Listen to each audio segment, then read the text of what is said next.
오늘 여러분과 같이 나눌 말씀의 제목은 성경적인 효도라고 하는 제목으로 같이 은혜를 나누고자 합니다. 오늘은 매년 이때쯤 지키게 되는 어버이 주일이죠. 효도는 항상 실천해야 마땅하지만 굳이 이렇게 날짜를 정해놓고 지키는 이유가 무엇입니까?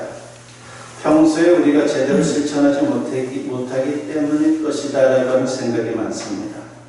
머리로는 알지만 실제로는 엉덩덩덩 지나기 일쑤인 것이죠. 그래서 다시금 각성하고 자라기 위해서 어버이날을 정했다라고 그렇게 볼 수가 있습니다. 나를 낳아주고 길러주신 부모님을 사랑하고 효도하는 것은 너무나도 당연한 일입니다. 그런데 그것이 갈수록 어려워지고 있습니다. 우리나라가 옛날에는 동방예의지국이라 불리면서 효도를 잘 실천한 나라로 그렇게 잘 알려져 있습니다. 그런데 지금은 문자 그대로 옛날 이야기가 되고 있다는 것입니다. 이와 같은 현상은 종말이 가까울수록 더 심화될 것입니다. 그것은 성경의 예언이기도 하죠. 사도 바울은 디모데후서 3장에서 말세에 있게 될 징조에 대해서 말씀하고 있는데 그 중에 하나가 부모를 거역하는 것이다 라고 그렇게 말씀을 합니다. 디모데후서 3장 1절과 2절 말씀에 보니까 너는 이것을 알라. 말세에 고통하는 때가 이르러 사람들이 자기를 사랑하며 돈을 사랑하며 자랑하며 교만하며 비방하며 부모를 거역하며 감사하지 아니하며 거룩하지 아니하며 라고 했습니다. 구구절절 오늘의 시대상을 반영하는 말씀이다 라고 생각해 봅니다. 인간성이 극도로 타락해가는 모습이고 그 중심에 부모 거역이 있습니다. 그러나 우리는 이런 세태를 반드시 극복해야 합니다. 효도는 권위 질서의 근간인 것이죠. 이게 무너지면 사회의 질서, 더 나아가 국가 질서가 무너집니다.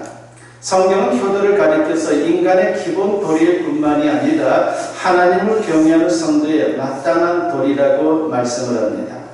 그러므로 우리는 인간으로서는 물론이고 하나님을 믿는 성도로서 반드시 효도를 실천하는 그런 하나님의 사람들이 되어야 합니다. 그게 나 자신이 살고 우리 가정이 살고 더 나아가 이 나라와 온 세계가 사는 길입니다. 아무쪼록 오늘 말씀을 통해서 다시 한번 효도를 실천함으로 하나님이 기뻐하시고 축복하심을 체험하는 우리 모든 성도님들이 되었으면 합니다. 우리가 성도로서 실천해야 할 효도는 크게 두 가지입니다. 큰 효도와 작은 효도가 있어요. 효도는 기본적으로 부모님과 함께 사랑을 공유하는 것입니다. 그런데 큰 효도는 신앙을 공유하는 것이고 작은 효도는 생활을 공유하는 것입니다. 먼저 큰 효도에 대해서 살펴보면 효도에 관한 성경 구절들 중에 대표적인 말씀이 에베소서 6장에 나오죠. 그 중에 에베소서 6장 1절 말씀을 보면 자녀들아 주 안에서 너희 부모에게 순종하라 이것이 옳으니라고 했습니다. 여기서 주 안에서라고 하는 말씀이 중요한 겁니다. 부모님께 효도하되 주님 안에서 하라는 말씀이죠. 그러니까 신앙을 공유하라고 하는 겁니다. 구체적으로 말하면 만일 부모님이 주님을 알지 못한다면 최우선적으로 전도해야 합니다. 전도는 최고의 사랑이요 최선의 사랑입니다. 부모님을 사랑한다고 말하면서 전도하지 않는다면 그것은 헛된 효도입니다. 간혹 이런 분들이 있습니다. 부모님이 너무 완고해서 감히 전도하지 못하면서 그게 부모님을 존중해 드리는 효도인 줄 아는 거예요. 착각인 것이죠. 이런 예를 생각해 보십시오. 부모님이 암에 걸렸는데 만일 그 사실을 알면 크게 실망할 게 뻔합니다. 그러나 부모님을 실망하지 않도록 쉬쉬하고 병원에도 모시고 가지 않으면 그게 효도입니까? 아닙니다.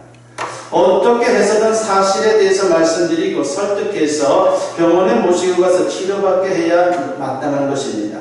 그렇다면 부모님이 기분 나빠하신다고 암보다 더 심각한 죄와 영원한 사망에 관해 알려드리지 않고 쉬쉬해야 합니까? 그것은 효도가 아니라 최악의 불효입니다. 그러므로 아직 주님을 모르는 부모님이 계시다면 꼭 전도해야 합니다. 그게 효도 중에 1순위라는 사실을 또 꼭 기억할 필요가 있습니다. 우리가 만약 부모님께 전도하지 못한 채 돌아가신다면 두고두고 후회하게 될 것입니다. 나중에 만회가 안 됩니다. 그러면 영적인 이산가족이 되는 것이죠. 세상에서 이산가족은 만날 가능성이 있어요. 그리고 같은 신앙을 갖고 있으면 천국에서라도 우리는 만납니다. 그러나 같은 신앙을 갖지 않으면 영영 헤어지는 겁니다. 더 이상 만날 수가 없습니다.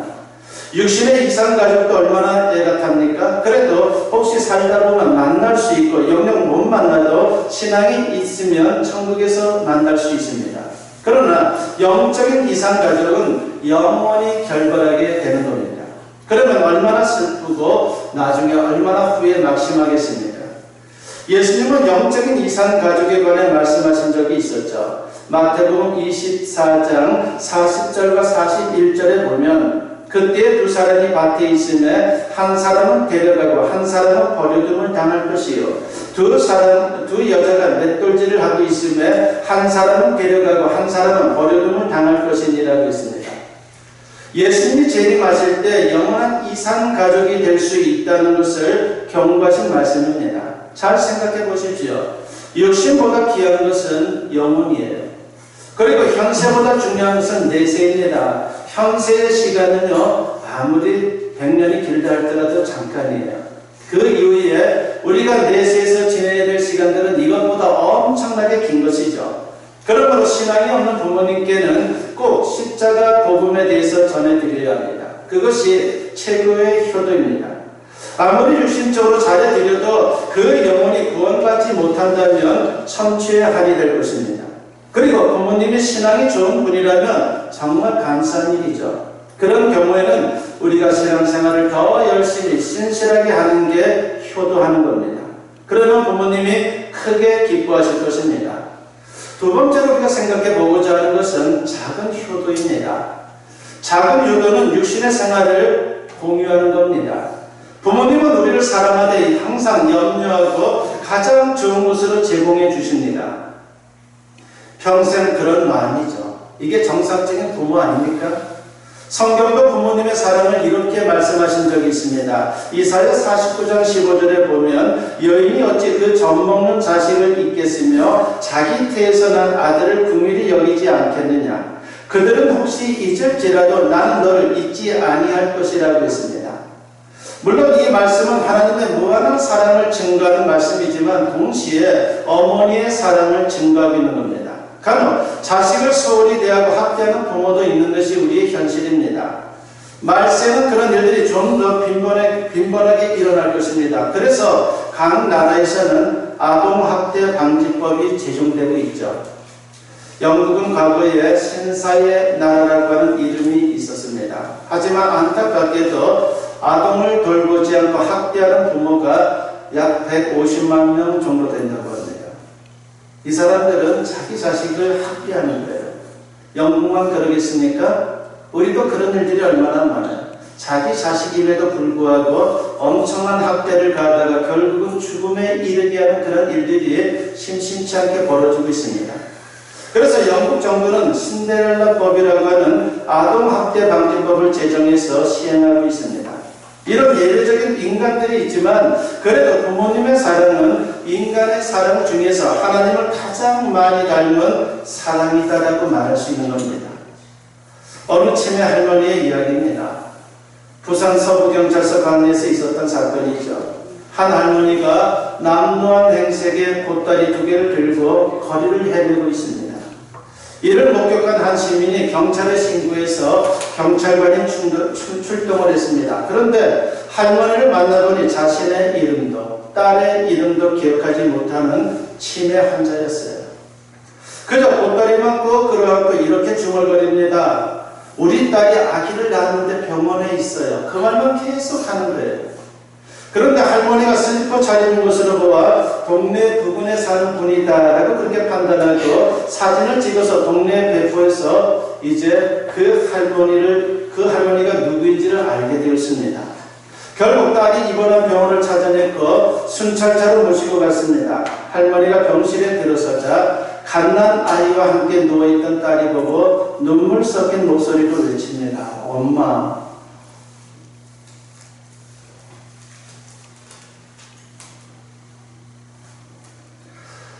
할머니는 딸을 보고 환한 웃음을 짓더니 보따리를 풀었습니다.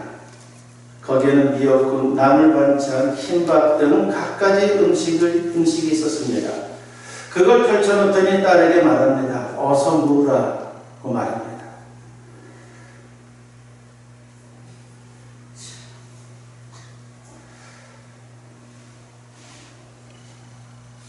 딸은 가슴이 미어졌습니다. 그 광경을 지켜본 경찰관이 이렇게 말합니다. 치매도 모성애는 이길 수 없는 겁니다.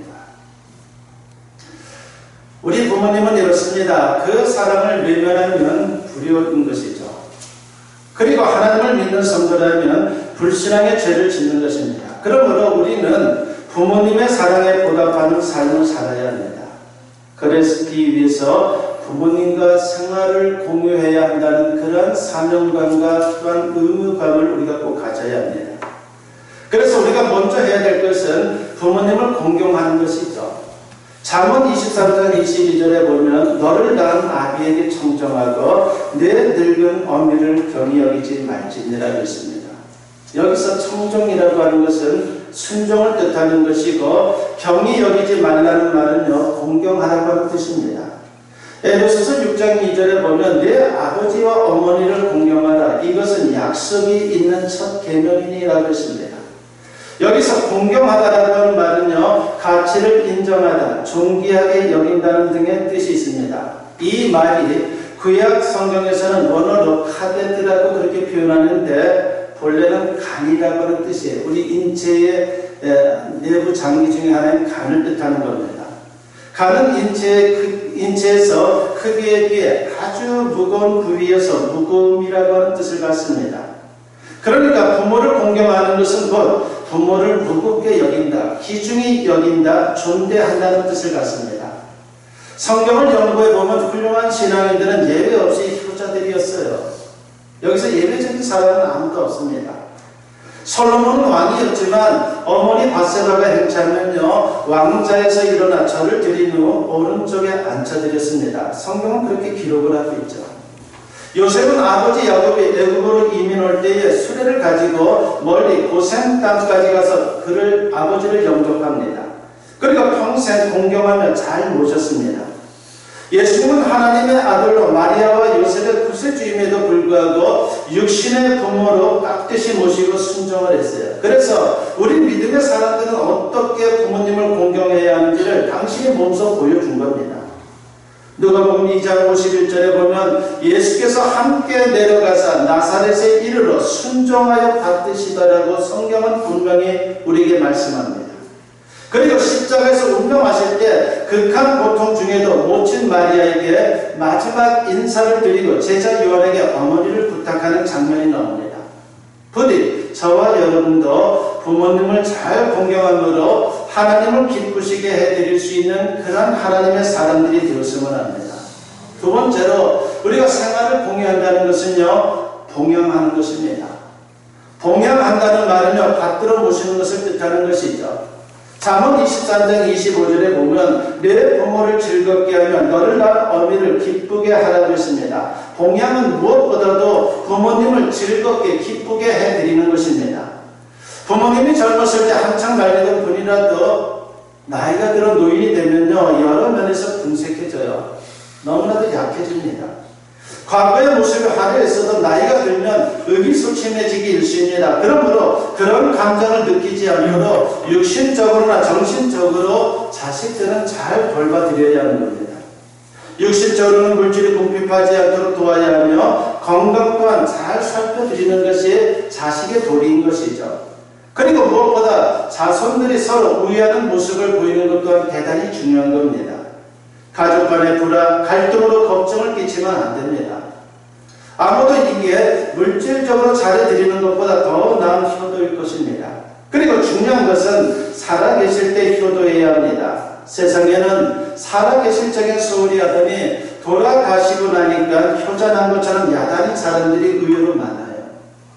물론 후회가 돼요. 그렇다면 이해가 가는데 은근히 자기 체면 치레로 그런 경우가 있기 때문에 너무나도 마음이 아프다는 것입니다.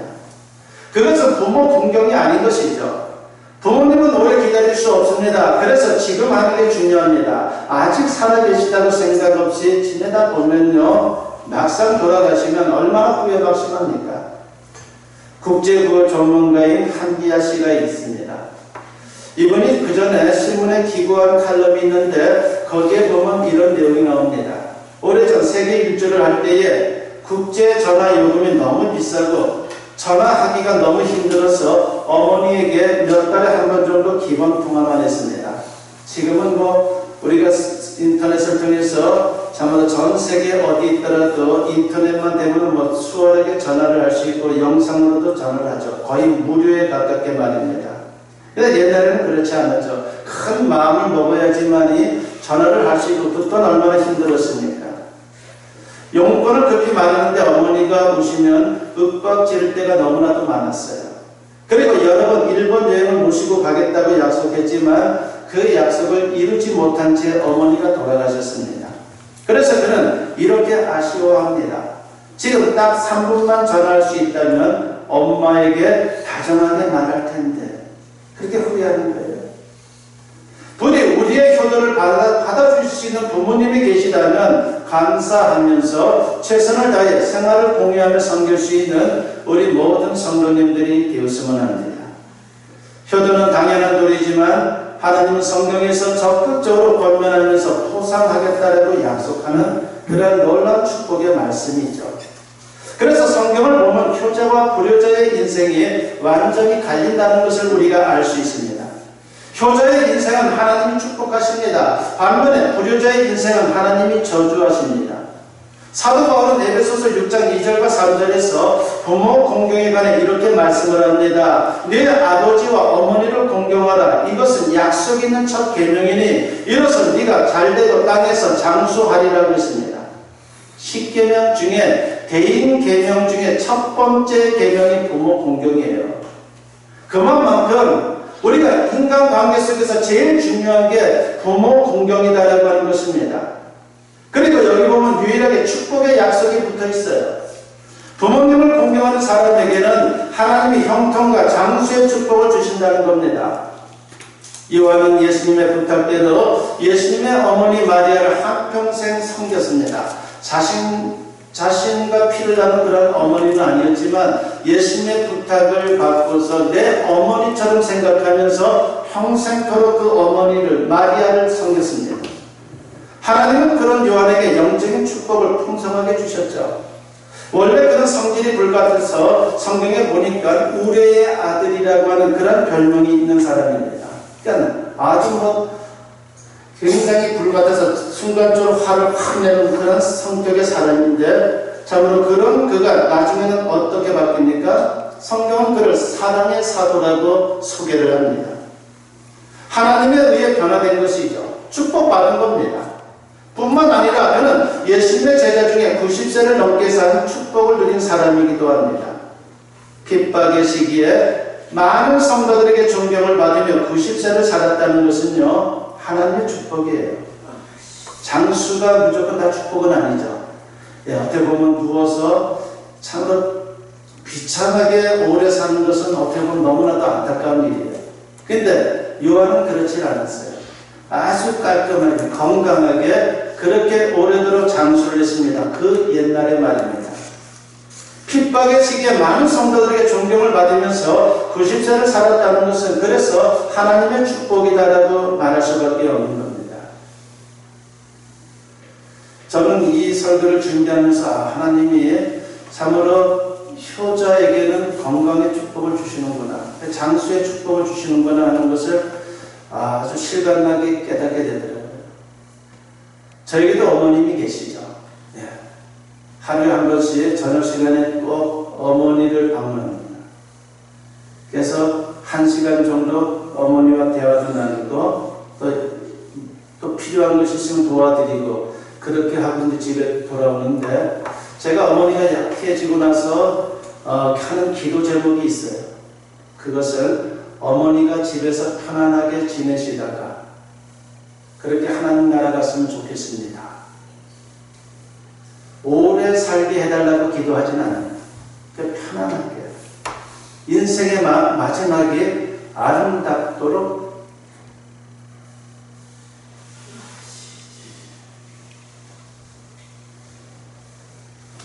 그렇게 해달라고 기도를 합니다. 그리고 또 하나의 기도가 있어요. 제 자신을 위해서 건강하게 해달라고.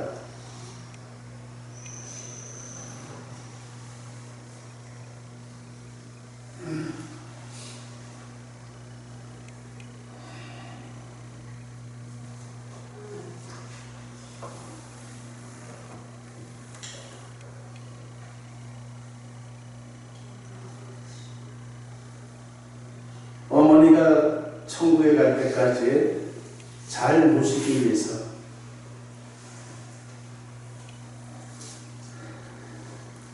그렇게 기도를 합니다.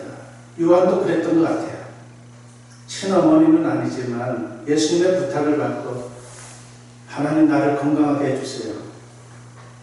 당신의 아들 예수님의 부탁대로 내가 이 어머니, 육신의 어머니를 돌보기를 원합니다. 그래서 건강하게